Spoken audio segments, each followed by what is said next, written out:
अस्सलाम वालेकुम नाज़रीन, मैं हूँ आपकी सिंगर रानिया खान और मैं हूँ देसी टीवी यूएसए के साथ, जहाँ पे मिलेगा आपको बहुत ज़्यादा एंटरटेनमेंट, न्यूज़, टॉक शोज़ और इस पे आप ज़रूर सब्सक्राइब कीजिएगा। जब से तूने मुझे दीवाना बना रखा है, जब से तूने मुझे दीवाना।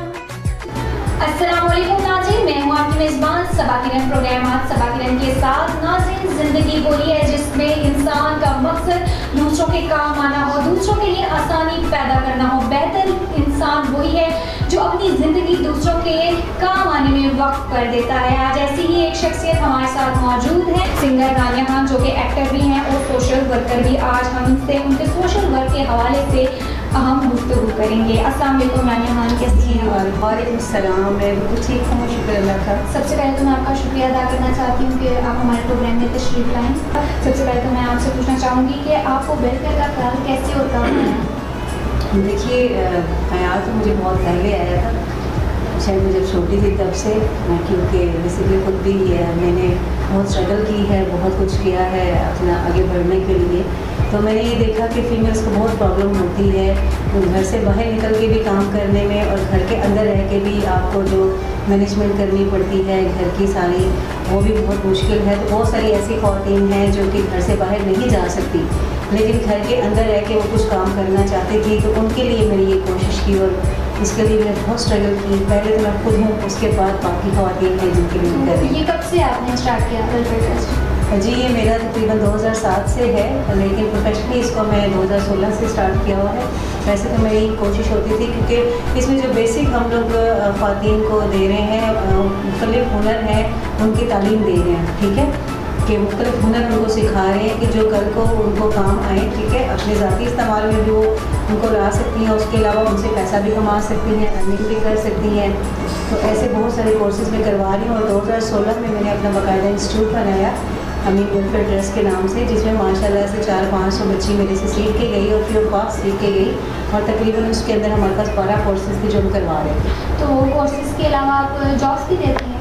देखिए, जॉब्स तो क्योंकि वो हमारे पास नहीं होती हैं, लेकिन जहाँ की ज़रूरत होती है किसी भी हुनरमंद लेडी की, तो हम वहाँ उनको रेफ़र करते हैं। बाकायदा उनको हम बताते हैं कि हमारे इदारे में फील्ड्स हैं, ठीक है, अगर आपको चाहिए हो तो फिर हम उनको प्रोवाइड करते हैं। उसके अलावा ये है कि हम लोग कोशिश ये करते हैं कि उनको बाइस रोज़गार बनाएं इनके। अगर वो कुछ चीज़ हमको हुनर हमसे सीखी गई है तो बाकायदा अपना एक सेटअप, अपना एक छोटी सी दुकान या अपनी कोई छोटी सी फैक्ट्री या अपना कुछ ऐसा सेटअप बनाए कि जिससे उनको जॉब नहीं करना पड़े, बल्कि उनको मालिक बन के बैठें और उसमें वो मज़ीद आगे से आगे बढ़ें। वैसे आपके वेलफेयर का नाम अमीन वेलफेयर ट्रस्ट है, तो ये आपने क्या सोच के रखा? असल में मैंने जो अपना इदारा बनाया था तो वो अपने फादर के घर में बनाया था, मेरे वालिद साहब के घर में। तो माशाल्लाह से उनकी ख्वाहिश थी कि मेरी बेटी कुछ ऐसा करे। खैर अब तो अल्लाह को दिन नसीब करे, दुनिया में नहीं है, तो उनके नाम पे बनाया ताकि कल को उनको भी कुछ इसका सवाब पहुँचे। और कुछ मुझे नाम समझ में भी नहीं आ रहा था, इसलिए अमीन वेलफेयर ट्रस्ट ही हमने इसका नाम रखा है। आपको क्या लगता है कि इस तरह वेलफेयर से लोगों में तब्दीली आएगी? जी बिल्कुल, बहुत तब्दीली आती है। आप किसी को तालीम देते हैं ना, तालीम सबसे बड़ी तब्दीली है, ठीक है। तालीम चाहे आप किसी हुनर की दे रहे हैं या आप उनको साइंस पढ़ा रहे हैं, आर्ट्स पढ़ा रहे हैं, कुछ भी पढ़ा रहे हैं, तालीम बहुत ज़रूरी है और औरतों के लिए तो बहुत ही ज़रूरी है। और ख़ास तौर पे ऐसी ख़वातीन जो कि जिनको घर से इजाज़त नहीं है, घर से बाहर वो जा नहीं सकती हैं, उनका कुछ इन्वायरमेंट ऐसा है लेकिन वो कमाना भी चाहती हैं, तो उनको ये सब हुनर सीखने चाहिए ताकि घर बैठे वो अपने आप को भी इनकी देखिए, अब एक इंसान हमारे घर में एक बंदा कमा रहा है, 10 बंदे खा रहे हैं, तो बहुत मुश्किल होता है मैनेज करना। वहीं अगर 4 लोग घर के हुनरमंद हैं, वो सब मिल के घर को चलाएंगे तो बेहतरीन होगा। लड़कियों को तो ज़्यादा ही मेहनत करनी चाहिए, बजाय आप अपना टाइम ज़ाया करने के या घर बैठ के सोचने से या रोने से मसले हल नहीं होते। हुनर सीखें, उस हुनर से पैसा कमाएं, खुद भी खुशहाल हों, अपने बच्चों को खुशहाल करें और मुल्क को भी खुशहाल करें। वैसे आप ये अकेली सब हैंडल कर लेती हैं? जी शुरू में तो मैंने अकेले ही सारी कोशिश की थी, फिर आहिस्ता आहिस्ता कड़ी से कड़ी जुड़ती गई।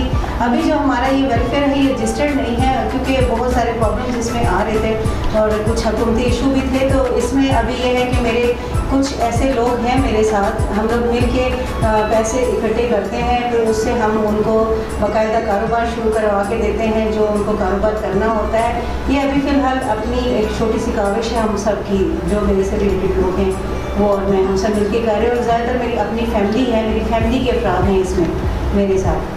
तो आप सिंगर भी हैं, फ़न की दुनिया में आपका खास नाम और मुकाम है, तो ये जब साथ आप वेलफेयर भी चला रही हैं तो कैसे सब मैनेज करती हैं, क्योंकि हाउस वाइफ भी हैं तो फिर तो देखिए औरतों में ये तो खूबी होती है कि वो बहुत सारी चीज़ों को एक साथ मैनेज कर सकती है। ऐसा ही है, ये काबिलियत अल्लाह पाक ने उनके अंदर रखी है। तो जब आपने कोई काम की ठान ली हो और उस काम का आपको शौक भी हो तो फिर मैनेज कर लेते हैं, करना पड़ता है। ये है कि फैमिली को भी टाइम देना पड़ता है और इसको भी टाइम देना पड़ता है, अपनी सिंगिंग को भी टाइम देना पड़ता है। तो मैं बेसिकली खुद भी घर में बच्चों को ट्रेनिंग देती हूँ। बच्चियों को बहुत सारी बच्चियाँ मुझसे सीखने आती हैं, मेरे पास आती हैं, बाकायदा उनको मैं ट्रेनिंग भी देती हूँ। उसके अलावा मैंने टीचर्स भी हायर की हुई हैं, ठीक है, जहाँ वो जाके उनसे हम कोई फ़ीस नहीं लेते, वहाँ वो जाके अपनी ट्रेनिंग देती हैं, बाकायदा उनको सर्टिफिकेट्स दिए जाते हैं।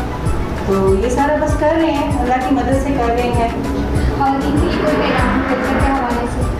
देखिए वेलफेयर ज़रूरी नहीं कि आप लाखों रुपए से करें, ज़रूरी नहीं कि आपके पास एक बड़ा इदारा होगा या आपके पास जो है वो नेशनल लेवल पे कोई आपको इमदाद करेगा तो आपने वेलफेयर करनी है। अगर आपके पास हुनर है, आप वो हुनर अपना किसी को दे देते हैं ना, ठीक है, ख़वातीन के लिए स्पेशली ये कि वो थोड़ी सी इस मामले में कंजूस होती हैं।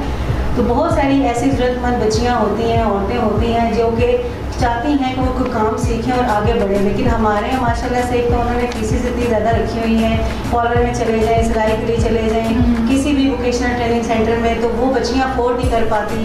अगर वो फीसेस जमा करा दें तो जो उससे रिलेटेड चीज़ें होती हैं, सामान होती हैं, वो सामान नहीं पूरा कर सकती। तो आप अगर किसी ख़वातीन के लिए ये है कि अगर आप किसी को फ्री ऑफ कॉस्ट अपना हुनर सिखा देंगी, अगर आपके पास कोई यूज़ में ऐसी चीज़ें हैं जो कि दूसरे के काम आ सकती हैं तो आप उनको दें, ठीक है। अपने घर से शुरू करें, अपने मोहल्ले से शुरू करें, अपने ख़ानदान से शुरू करें, क्योंकि ये एक ऐसी नेकी है कि इसका आपको मरते दम तक अजर मिलता रहेगा। और बहुत सारी चीज़ों में आप फजूल खर्ची करते हैं और बहुत सारे, तो इसके लिए अगर आप कुछ कर रहे हैं, सिर्फ आपके पास जो यूज़ में चीज़ें पड़ी, बहुत सारी बच्चियाँ हैं, एक में फीमेल है जैसे कि वो सिलाई का काम करना सीख गया, सिलाई करके घर का खर्चा चला, तो मुसीबत के ये सिलाई मशीन में कैसे 10,000 रुपये की सिलाई मशीन मैं नहीं अफोर्ड कर सकी। और बहुत सारे घरों में मैंने देखा है कि सिलाई मशीन एक आपकी कबाड़ खाने में पड़ी होती है जो कि आपके इस्तेमाल में भी नहीं होती और वो आपने फजूल में फेंकी हुई है। तो ऐसी चीज़ें जो कि आपके लिए फजूल हैं, हो सकता है किसी के लिए कारआमद हों, तो आप उनको दे दें, उनके काम आ जाए। इस नेकी में आप इस तरह से हिस्सा ले सकती हैं, इस तरह से आप वेलफेयर कर सकते हैं। आपकी लाइफ का क्या मिशन है इसके अलावा? मेरी लाइफ का तो यही मिशन है कि हर बच्ची, हर औरत तालीम याफ्ता भी हो और बरसर रोज़गार भी हो, यानी कि उनको मुश्किल ना हो कि वो किसी को इंतज़ार करे या किसी को देखे कि मुझे फ़लाँ बंदा ला के देगा, फ़लाँ मेरे खर्चे पूरे करेगा। आप खुद से करो ना, छोटी मोटी अपनी ज़रूरियात खुद पूरी कर लो। ज़रूरत ही नहीं किसी के आप यहाँ पे, आप एक वालिद है बेचारा क्या कुछ कर सकता है, एक भाई है वो क्या कर सकता है। हर इंसान की अपनी प्रॉब्लम्स हैं, मजबूरियाँ हैं। तो मेरा मिशन ये है कि मैं लोगों के अंदर ये चीज़ कन्वर्ट कर दूँ कि यार आप खुद से आगे बढ़ना सीखें, खुद से कोशिश करें और इंशाल्लाह ऐसा होगा। जितनी मेरी स्टूडेंट्स हैं, जितनी मुझसे सीख के गई हैं, आज माशाल्लाह सब ने अपने पार्लर, सिलाई सेंटर और मुख्तलिफ किस्म के कारोबार करके बैठी हुई हैं, ठीक है। और समाज बिल्कुल, मुझे बड़ी खुशी होती है जब मैं उनको देखती हूँ। 2016 में मैंने इंस्टीट्यूट बनाया था और 2018 तक वो प्रॉपर चलता रहा। और मैं अक्सर कभी जाती हूँ, मुझे मिलती हैं तो वो बताती हैं जी कि हमने अपना ये सिलाई सेंटर बनाया, हमने पार्लर बनाया, हमने घर में बुटीक बनाई, या मैं ऑनलाइन मार्केटिंग कर रही हूँ। इस तरह से बहुत सारे काम मतलब वो कर रही हैं। कंप्यूटर क्लासेस भी हम देते थे, लैंग्वेज क्लासेस भी, तो बहुत टीचर्स भी यानी कि वो बन गई। तो मुझे खुशी होती है कि चलो यार ये एक इज़्ज़तदार तरीके से अपने घर में बैठ के इज़्ज़त से कमा रही है, इज़्ज़त से खा रही है, किसी की मोहताज नहीं है, इसको भीख नहीं मांगनी पड़ती। बिल्कुल ज़बरदस्त। आपकी ज़िंदगी का कोई यादगार वाक़या जो आप शेयर करना चाहते हैं? यादगार वाक़या किस हवाले से होना चाहिए, क्योंकि ये तो मेरा ऐसा काम है कि इसमें बहुत सारे वाक़यात हुए। और मतलब एक ऐसी बच्ची हमारे पास आई जो कि हाइट में भी थोड़ी सी कम थी, कुदरती उसकी हाइट कम थी। बच्ची माशाल्लाह थी 18-19 साल की, लेकिन उसकी हाइट भी कुछ 10 साल के नीचे की तरह थी, और उसके हाथ पैर भी थोड़े से मतलब ऐसे थे कि वो काम नहीं कर पाए थे, और घर वालों ने इसको बिल्कुल एक बेजर चीज़ समझ के छोड़ा हुआ था। मेंटली भी वो थोड़ी सी यानी कि सिंपल सी थी, उसको बहुत ज़्यादा तेज़ी तराजी नहीं थी। तो जब वो मेरे पास आई तो मैंने उससे कहा कि वो किसी के साथ आई, मैंने आप कहा आप भी कुछ सीख लें। कहती मैं कैसे सीख सकती हूँ, मैं तो बिल्कुल मतलब मैं तो घर वाले भी कहते कि तुम एक बेकार चीज़ हो। तो मुझे तब बड़ा फील हुआ कि नहीं यार ये, और यकीन माने कि 3 माह का कोर्स होता था, उस बच्ची ने 1 महीने के अंदर माशाल्लाह इतनी अच्छी स्टिचिंग सीखी, ठीक है, इतना बेहतरीन वो काम करती थी, बहुत ज़हीन थी। और आज माशाल्लाह उसने अपने घर में एक सिलाई सेंटर बना के रखा हुआ है, और अक्सर मैं जाती हूँ, उससे मुलाकात होती है, तो मुझे बड़ी खुशी होती है उसको देख के। आप कोई उसको एक नॉर्मल नहीं समझ रहा, कोई उसको फालतू चीज़ नहीं समझ रहा, और वो अपना कमा रही है और अपना अपने पाँव पे खड़ी होगी। और मज़े की बात, वो पठान फैमिली से थे, पठान लोग आपको पता है थोड़े से स्ट्रिक्ट होते हैं, वो इजाज़त भी नहीं देते, लेकिन ये है कि वो पर्दे में उसने आना और पर्दे में जाना, उसने घर के अंदर अपना एक जगह बना लिया।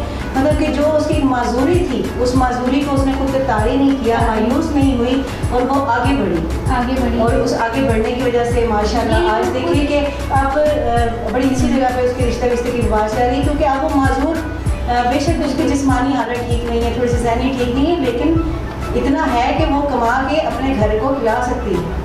अब वो किसी के लिए मोहताज नहीं है कि कोई इसको खिलाएगा। तो इस किस्म के जब वाक़यात होते हैं तो फिर खुशी होती है कि चलो यार हमारी थोड़ी सी कोशिश, थोड़ी सी एफर्ट से किसी की ज़िंदगी बन गई। एक और चीज़ भी होती है ना, खुद एतमादी का इंसान के अंदर है ना कि मैं कर सकती हूँ। असल में आपको खुद एतमादी बाज़ लोगों में नहीं होती, लेकिन अगर आप उनके अच्छे दोस्त हैं या उनके वेल विशर हैं तो आपको चाहिए कि आप उनको बेशक 1 घंटा दें या आधा घंटा दें, लेकिन उनको तो कुछ इस तरह से कन्विंस करें कि वो अपनी ज़िंदगी को ज़ाया मत करें, अपने आप को इस्तेमाल में लाए, अच्छे इस्तेमाल में, कि कल को दुनिया में उनका एक नाम हो। बिल्कुल नाम बनाना चाहिए हर इंसान। और एतमादी मायूसी जो होती है वो आपको खा जाती है, तो मायूसी से दूर रहें। और बिल्कुल मेरा तो ये मानना है कि हर इंसान के अंदर कोई ना कोई टैलेंट छुपा होता है। देखिए जी, अल्लाह पाक ने किसी भी चीज़ को फजूल नहीं बनाया। अगर एक चुनटी है ना तो वो भी किसी मकसद के लिए आई है, तो इंसान तो बहुत बड़ी चीज़ है, अशरफुल मखलूक़ात है। तो अगर आपको पैदा किया गया तो किसी न किसी मकसद के लिए पैदा किया गया, बस आपने अपनी ज़िंदगी का मकसद ढूंढना है। एक दफ़ा आपको समझ आ गई तो फिर आपको आगे जाने से कोई भी नहीं रोक सकता। सही बात है। ज़्यादातर लोग जो है ना खुद एतमादी की बिना पर, ज़्यादातर ये भी होता है कि कोई अच्छा दोस्त मिल जाए, समझने वाला मिल जाए, तो वो इंसान जो है आगे बढ़ जाता है, क्योंकि ये थोड़ा सा किसी का मेंटली लेवल नहीं होता ना। घर वाले कह देते हैं कि नहीं तुम नहीं कर सकी, तो इंसान ने कोई माइंड में रखा होता है कि देखिए ये चीज़ें होती हैं, हमें जो है तनकीद करने वाले 1000 मिलेंगे और आपको जो तारीफ करने वाला शायद 1 मिलेगा। अभी आप ये प्रोग्राम कर रही हैं तो इसमें से शायद 100 लोग हों जो कीड़े निकाले, कोई 2 होंगे कि जो शायद कहेंगे कि चलो आपने कोशिश तो की। तो जो आपको कोशिश तो की पे मुबारकबाद देता है, आप उसके साथ चले और खुद को ऐसे लोगों से दूर कर दे। वो क्या कहते हैं कि मक्खियाँ तो हमेशा जो ना मीठे पे आती हैं, तो आप चाहिए कि आपको तो मक्खियों से दूर हो जाए। बिल्कुल ज़बरदस्त। तो मैं आपसे फरमाइश चाहूँगी एक अच्छे से गाने की, आपकी आवाज़ बहुत खूबसूरत है, मैं चाहती हूँ कि एक गाना हमारे नाज़रीन के लिए हो जाए। हाँ बिल्कुल, असल में मैं अभी तो क्योंकि लड़के के हवाले से आई थी तो कुछ ऐसा वो प्लान नहीं था और कुछ ऐसी तैयारी भी नहीं थी, मगर कुछ थोड़े से मैं अभी सामने शेर पेश कर देती हूँ। ये मैडम आबदा परवीन का गाया हुआ है, बहुत बड़ी आर्टिस्ट है, बहुत बड़ी सिंगर है, हम तो कुछ भी नहीं, लेकिन मुझे बहुत पसंद है तो मैं कोशिश करूँगी कि आपको शायद पसंद आ जाए, ऐसा कहूँ। जब से तूने मुझे दीवाना बना रखा है, जब से तूने मुझे दीवाना बना रखा है,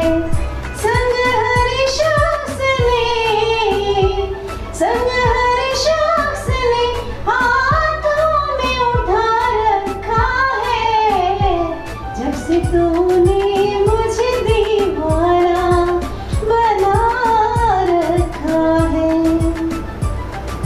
पत्थरों आज मेरे सर पे बरसते क्यों हो, पत्थरों आज मेरे सर पे बरसते क्यों हो, मैंने तुमको भी कभी अपना खुदा रखा है, जब से तूने मुझे दीवाना बना रखा है।